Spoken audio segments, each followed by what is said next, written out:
Halo semua, kami dari kelompok 4 akan memaparkan hasil diskusi dari kelompok kami pada mata kuliah Filosofi Pendidikan Indonesia, topik 5 tentang ruang kolaborasi. Sebelum itu, izinkan saya memperkenalkan anggota kelompok kami, yaitu yang pertama saya Muhammad Imanul Hadi, lalu ada Novita Ramadhani, lalu Rahmawati, lalu Rahani Septiana Rismonika, lalu Rati Aryadini Tias, lalu yang terakhir Resti Dewi Widyaningsih.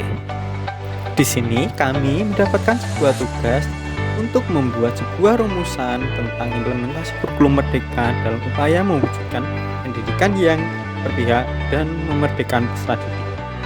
Nah, di rumusan ini dapat mengacu pada pemikiran Ki Hajar Dewantara, Pancasila sebagai entitas dan identitas bangsa Indonesia, dan perwujudan profil Pancasila pada pendidikan yang berpihak pada peserta didik dalam pendidikan abad ke-21.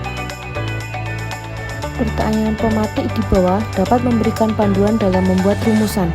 Pertama, apa praktik baik yang telah dilakukan oleh sekolah-sekolah pada video yang diobservasi mahasiswa tentang pendidikan yang berpihak dan memerdekakan peserta didik?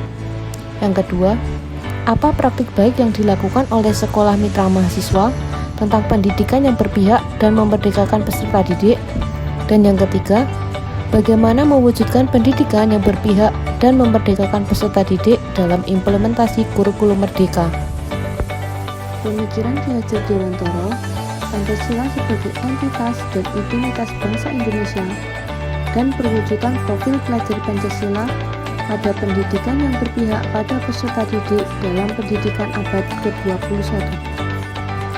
Pendidikan yang memerdekakan menurut Ki Hajar Dewantara adalah suatu proses pendidikan yang meletakkan unsur kebebasan anak didik untuk mengatur dirinya sendiri, pertumbuhan, dan berkembang menurut kodrat secara lahir dan batin. Ki Hajar Dewantara tak pernah mematok anak didiknya di kelas kelak akan menjadi apa. Ki Hajar Dewantara memerdekakan anaknya saat belajar apapun berdasarkan bakat mereka. Pertanyaan yang pertama, apa praktik baik yang telah dilakukan oleh sekolah-sekolah pada video yang diobservasi mahasiswa tentang pendidikan yang berpihak dan memerdekakan peserta didik? Menurut saya, hasil diskusi yang pertama, sekolah kembang. Agar terlaksananya pembelajaran sepanjang hayat, maka sekolah kembang mendorong motivasi internal pada peserta didik yang dorongan bahagia saat belajar. Pendidikan harus berorientasi pada kepentingan anak didik, yang artinya memanusiakan anak didik dalam bentuk praktik baik di sekolah, yaitu peserta didik ikut menentukan tujuan pembelajaran, cara atau gaya belajar, evaluasi belajar, sampai merefleksikan proses belajar. Yang kedua, sekolah erudio. Bentuk-bentuk praktek baik belajar di sekolah erudio. Yang pertama, tidak ada peraturan sekolah yang ada kesepakatan bersama yang disetujui semua pihak. Yang kedua, pembelajaran berbasis proyek dan riset. Yang ketiga, peserta didik tidak hanya belajar dari guru pengampu, tetapi juga dari praktik segala bidang. Yang keempat, membangun empati dan sensitivitas dengan masalah-masalah yang nyata di luar sekolah. Yang kelima, penilaian tidak harus berdasarkan hasil tetapi juga harus berdasarkan proses.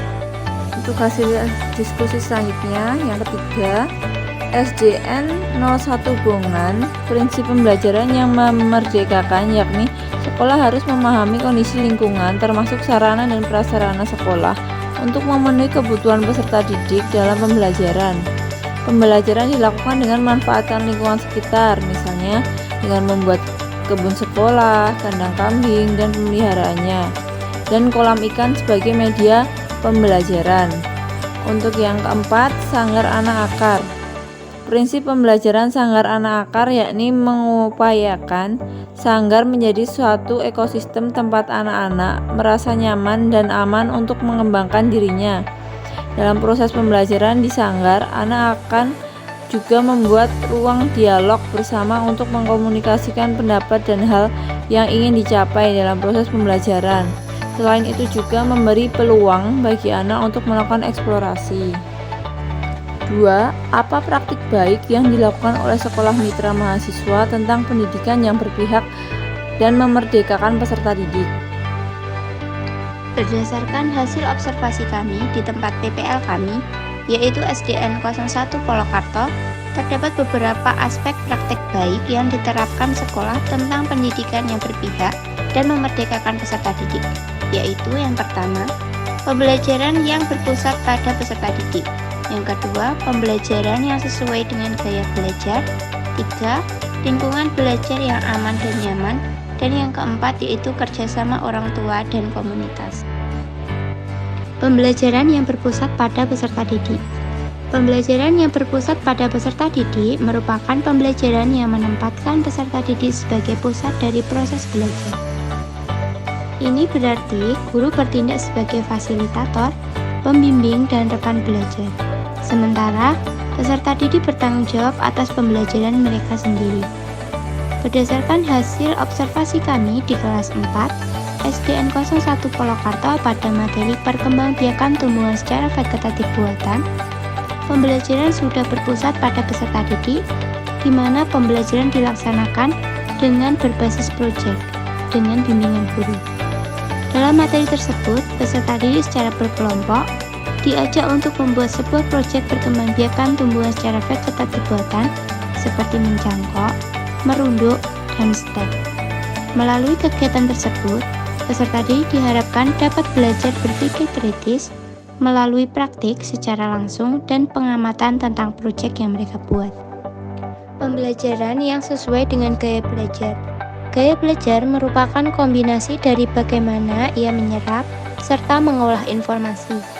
Di SDN 01 Polokarto, pembelajaran sesuai dengan gaya belajar terlihat pada kelompok heterogen untuk membuat poster kegiatan mencangkok sebagai salah satu produk perkembangbiakan tumbuhan secara vegetatif buatan.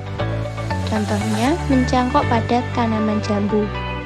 Pada kegiatan mencangkok, peserta didik dengan gaya belajar visual dapat melihat langsung proses mencangkok, dan untuk peserta didik dengan gaya belajar kinestetik dapat memahami pembelajaran dengan mempraktikkan atau mengalami langsung pembelajaran yang sedang dipelajari. Lingkungan belajar yang aman dan nyaman. Upaya memerdekakan peserta didik melalui kegiatan pembelajaran yang aman dan nyaman dalam materi mencangkok tumbuhan.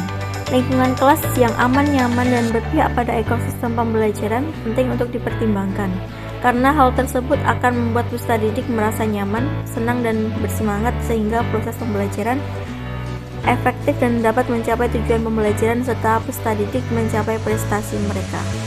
Lingkungan kelas yang perlu dipersiapkan untuk pelaksanaan pembelajaran yang aman, nyaman, dan berpihak pada ekosistem pembelajaran meliputi fasilitas fisik.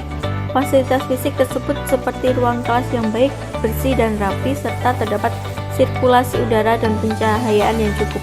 Dalam kegiatan pembelajaran mencangkok, siswa dapat mengikuti kegiatan tersebut dengan rasa aman dan nyaman, seperti fasilitas alat dan bahan yang ada siap untuk digunakan dalam kegiatan pembelajaran tersebut. Kerjasama orang tua dan komunitas. Dalam dunia pendidikan, kerjasama antara sekolah dan orang tua murid memiliki peran kunci dalam membentuk pembelajaran yang memerdekakan peserta didik. Hal ini berkaitan dengan komunikasi yang harus tetap terjalin antara sekolah dengan orang tua dan komunitas. Beberapa alasan penting mengapa perlu kerjasama sekolah dengan orang tua dan komunitas untuk membangun hubungan komunikasi untuk mewujudkan pembelajaran yang memerdekakan peserta didik adalah pertukaran informasi tentang perkembangan kognitif dan psikomotorik serta karakter peserta didik menjadi lebih baik. Kerjasama orang tua dan komunitas akan membuat peserta didik lebih termotivasi dalam pembelajaran, dan kerjasama orang tua dan komunitas dengan pihak sekolah dapat lebih efektif dalam mengatasi masalah atau kesulitan yang dihadapi peserta didik. Yang ketiga, bagaimana mewujudkan pendidikan yang berpihak dan memerdekakan peserta didik dalam implementasi kurikulum merdeka. Berikut ini cara yang bisa dilakukan untuk mewujudkan pendidikan yang berpihak dan memerdekakan peserta didik dalam implementasi kurikulum merdeka. Yang pertama, mengakomodasi perbedaan peserta didik. Salah satu prinsip kurikulum merdeka adalah keberagaman. Peserta didik memiliki berbagai macam perbedaan, baik dari segi minat, bakat, gaya belajar, maupun latar belakang budayanya. Oleh karena itu, penting untuk mengakomodasi perbedaan individu peserta didik dalam proses pembelajaran. Hal ini dapat dilakukan dengan memberikan pilihan materi pembelajaran, metode pembelajaran, dan penilaian yang sesuai dengan kebutuhan dan kemampuan peserta didik. Selain itu, guru juga perlu memahami perbedaan individu peserta didik dan memberikan dukungan yang sesuai untuk mereka. Yang kedua, memberikan kebebasan kepada peserta didik untuk belajar. Kurikulum Merdeka memberikan kebebasan kepada peserta didik untuk belajar sesuai dengan minat dan bakatnya. Hal ini dapat dilakukan dengan memberikan kesempatan kepada peserta didik untuk memilih mata pelajaran yang mereka sukai, menentukan proyek atau tugas yang mereka kerjakan, dan menentukan cara mereka belajar. Guru perlu memberikan dukungan dan bimbingan kepada peserta didik dalam proses belajarnya. Guru juga memberikan motivasi kepada peserta didik untuk mengembangkan potensinya secara maksimal. Yang ketiga, membangun lingkungan belajar yang kondusif. Lingkungan belajar yang kondusif dapat mendukung proses pembelajaran yang berpihak dan memerdekakan peserta didik. Lingkungan belajar yang kondusif adalah lingkungan yang aman, nyaman, dan mendukung kreativitas peserta didik. Guru perlu menciptakan lingkungan belajar yang kondusif dengan cara membangun hubungan yang positif dengan peserta didik, memberikan dukungan kepada peserta didik, dan menciptakan suasana belajar yang demokratis. Yang keempat, memastikan peserta didik memiliki akses terhadap sumber belajar. Peserta didik perlu memiliki akses terhadap sumber belajar yang memadai untuk mendukung proses pembelajarannya. Sumber belajar dapat berupa buku, jurnal, internet, maupun lingkungan sekitar. Guru perlu memastikan peserta didik memiliki akses terhadap sumber belajar yang memadai dengan cara menyediakan sumber belajar yang lengkap dan beragam di sekolah. Selain itu, guru juga dapat mengajak peserta didik untuk belajar di luar sekolah agar mereka dapat memperoleh pengalaman dan pengetahuan yang lebih luas. Itu tadi hasil pemaparan dari kelompok kami. Terima Terima kasih.